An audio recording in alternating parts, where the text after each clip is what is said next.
Brand new Senate Majority Leader John Thune of South Dakota was spared the kind of theatrics that Speaker Mike Johnson had to endure today, even though he was not the MAGA pick for the job. That title belonged to Senator Rick Scott of Florida. He ran as Trump's sledgehammer. He was endorsed by incoming co-president Elon Musk. But Senate Republicans rejected him in their leadership elections last November. They instead picked Thune, Senate Republican whip, who's a pretty close ally of the outgoing leader, Mitch McConnell. Republicans now have a 53-47 majority in the Senate, which is slim, but nowhere near as narrow as the House. They do still have to contend with a lot of the same internal politics and factions as every other Republican coalition under Trump. Senator Chris Murphy is a Democrat from Connecticut, part of the Democratic leadership team as the deputy conference secretary. Today, he was sworn in by Vice President Kamala Harris, you see him there, to serve his third term in the U.S. Senate after being elected by the people of Connecticut last year, and he joins me now. Senator, good to have you. Hey, how are you? I'm good. Congrats on term 3. I think you outran the top of the ticket by more than any other Democrat, if I'm not mistaken, or you were thinking the top 2 or 3. And I think I've spoken to you about why that was. How are you thinking about you and the Democrats' posture going into this Congress? How is it maybe different from 2016? Is it different? What are your thoughts? Well, I mean, listen, we're the opposition party. We are in the minority in the House and the Senate. We don't have the White House. And so our job is, to make sure everybody understands what's going on right now. And it is a wholesale takeover of the United States government by the billionaire and corporate class. We are turning into an oligarchy as we speak. And second, to raise the alarms on what is a really dangerous assault on democracy that has been underway since the election and will continue after the inauguration. It's just not hyperbole to suggest that we might be looking at Democrats being locked up, media companies being shut down by this new administration sometime in the spring. So, listen, I'm all for rebuilding the Democratic Party. I certainly have thoughts on how we can become a much more aggressively economically populist party that reaches out to folks who had been duped by Donald Trump into thinking that he was the economic populist. Mm-hmm. But let's be honest, Democrats aren't going to pass anything in the next 2 years. So we have got to make sure everybody in this country understands what the Republicans are trying to do. That is to steal your money, cutting things like Medicaid and Medicare in order to finance another giveaway to billionaires and corporations. That is the beginning and the end of the Republican agenda, and that's what Democrats have to talk about. Well, and to me, the most salient new development in all this is the Musk factor, which genuinely strikes me as new. It wasn't a factor in 2017. I don't think I've ever seen anything like it in the 20 years I've covered American politics. Truly, I can't come up with anything, any precedent, any analog to the world's richest man who spent $250 million. And, when there's a shutdown fight in Congress, the speaker is calling 2 guys, the guy you see on the right of your screen and the guy you see on the left. Just hasn't happened.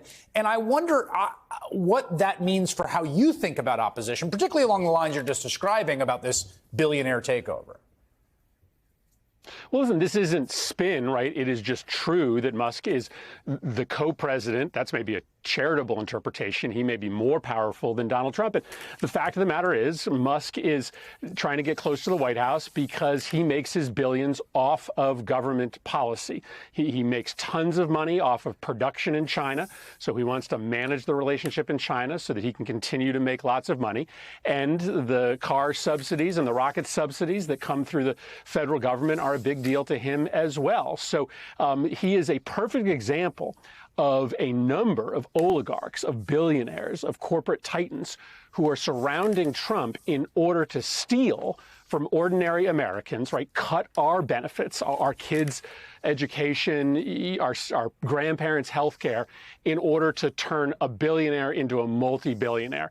And Musk is well known, but he stands there as a perfect example for the American public as to what is fundamentally wrong with the Trump administration, how it is going to be an oligarchy, a kleptocracy, call it what you will, but it's just in service of the billionaire class. On the nominees, which will be one of the first big fights. And obviously there was already a defeat for the incoming president with Matt Gaetz. I mean, even Senate Republicans said, no, are you joking? John Thune, I think some of these are winnable battles. I don't know. I'm not doing the vote counting, but, you got to get 4 to your side. And I think the notion of Kash Patel as FBI director is obviously ludicrous and dangerous. Here's the Senate Majority Leader Thune talking about those nominees. Take a listen. Does that mean you already know some of your Republican senators won't vote to confirm Kash Patel at the FBI or Pete Hegseth at the Pentagon? We don't have, at this point, I don't think, clarity on that. I think these are nominees who are new enough. They've been going around and conducting their meetings, which I think, frankly, have gone very well. But they still have to make their case in front of the committee. It seems to me like the hearings are real, right? That senators and the American public should take them as real, and these are not as foregone conclusions. Is that how you approach this? Yeah, I do see these nominations as winnable fights, but Democrats have to fight the fights. And frankly, Chris, I don't see that happening across the Capitol right now. I mean, I've been talking ad nauseum about how Kash Patel is being put into the FBI literally to destroy the rule of law, to enable Trump's dream to put his political opponents in jail. Why are we giving RFK Jr. a pass? Okay, he wants to ban pharmaceutical advertising. That's nice. He also wants to kill our kids by withdrawing vaccines from our schools and taking fluoride out of our drinking water. Yeah. I mean, Democrats have to fight these nominees, and not just like once a week, every day, because the only way that Republicans even consider voting against them is if the temperature has been turned up all across the country. And I just worry that we are not working the way we need to work against a nominee slate that is just absolutely bonkers and out of the American mainstream by a million miles. That's a fair characterization. Senator Chris Murphy, thank you very much.